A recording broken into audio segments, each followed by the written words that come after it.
John n'est plus la personne qu'il était. Il a perdu l'intérêt pour la plupart des choses qu'il aimait. Il semble ne plus faire attention à moi ou à nos enfants.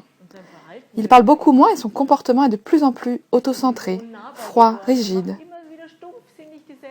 Par exemple, il va faire la même promenade tous les jours, dans les mêmes boutiques, il va acheter les mêmes aliments, souvent des bonbons ou des gâteaux, qu'il va grignoter toute la journée.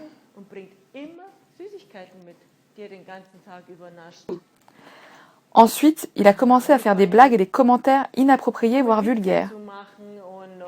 Encore pire, il a même développé l'habitude étrange de pincer les gens ou de lancer des petites choses sur eux. Plusieurs fois, j'ai également remarqué qu'il a essayé de toucher des jeunes femmes. Il n'avait jamais manifesté de manière si immature ou embarrassante jusqu'à présent. C'était vraiment difficile de le voir comme ça.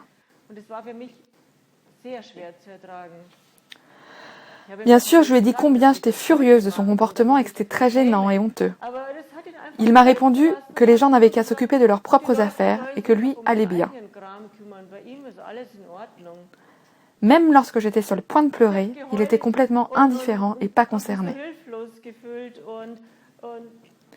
Je me sentais vraiment impuissante et bouleversée, parce que je ne savais pas ce qui se passait chez lui ou comment réagir à son comportement.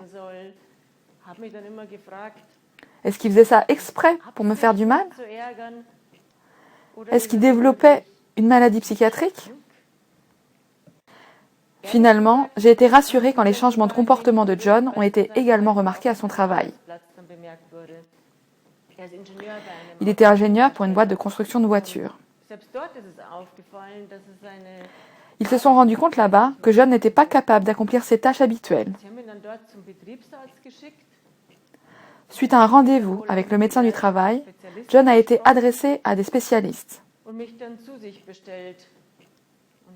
Après ces consultations, le médecin du travail nous a dit que John était probablement atteint d'une maladie dégénérative des lobes frontaux du cerveau et qu'il était peut-être nécessaire de partir à la retraite plus tôt que prévu.